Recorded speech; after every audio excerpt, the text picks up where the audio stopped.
Bismillahirrahmanirrahim. Qala al-mu'allif rahimahullahu ta'ala wa nafa'na bihi wa bi ulumihi fid dharain amin. Bismillahirrahmanirrahim. Thumma yajibu moko kari-kari wajib alaihi ing atase muslim ayyata'allama apa yen to ngawruhi sapa muslim surutus sholati ing pira-pira syarati salat wa arkanaha lan pira-pira rukuni salat wa mubtilataha lan pira-pira perkara kang batalaken salat. Artinya setelah mengetahui dan meyakini arti dua kalimat syahadat, maka orang Islam itu harus mempelajari syarat-syaratnya salat, rukun-rukunnya salat, dan perkara-perkara yang bisa membatalkan salat. Sebab apa? Karena rukun Islam itu sendiri ada 5. Yang pertama membaca 2 kalimat syahadat, yang kedua solat. Jadi selanjutnya ini adalah solat. Makanya kalau solat kita itu ingin diterima oleh Allah Subhanahu wa Ta'ala sesuai dengan aturan yang ada dalam kitab fikih, kita harus mengetahui syarat-syaratnya solat, rukun-rukunnya solat, dan apa saja yang bisa membatalkan solat. Fasyurutuha maka utawi pira-pira syarati salat isna asyarah iku rolas. Al awwalu utawi kang kawitan taharatus thawbi iku sucine dodot wal badani lan badan wal makani lan panggonan minan najasati saking pira-pira perkara najis. Jadi syaratnya salat yang pertama, jadi syaratnya sholat itu ada 12 di dalam kitab ini. Yang pertama yaitu harus suci pakaian. Jadi pakaian kalau kita ingin sholat maka harus suci pakaiannya. Wal badani, badan juga harus suci.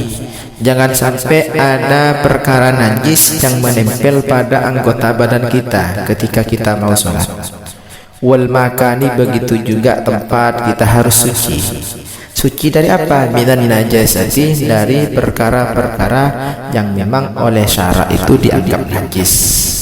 Seperti apa? Wahiyalan utawi najasat al khamru iku arak, wal baulu lan uyuh, wal ghaitu lan tai, wal rauthu lan cletong, wad dab lan getih, wal qayhu lan nanah, wal qayhu lan utah, wal kalbu lan asu, wal khinziru lan celeng, wa far'u ahadihima lan anak salah sijine asu lan celeng, wal maitatu lan badang, wa sya'ruha lan rambuti badang, wa dhalfuha lan kukuni badang, wa jilduha lan kuliti batang, wa atmuha lan belungi batang, illa maitatal adami angin batangi anak Adam, wassamaka lan iwa, wal jarad lan walang, wal mudzakkata lan hewan kang den sembelih, al mubaha kang den wenangaken akluha apa mangan mudakkah.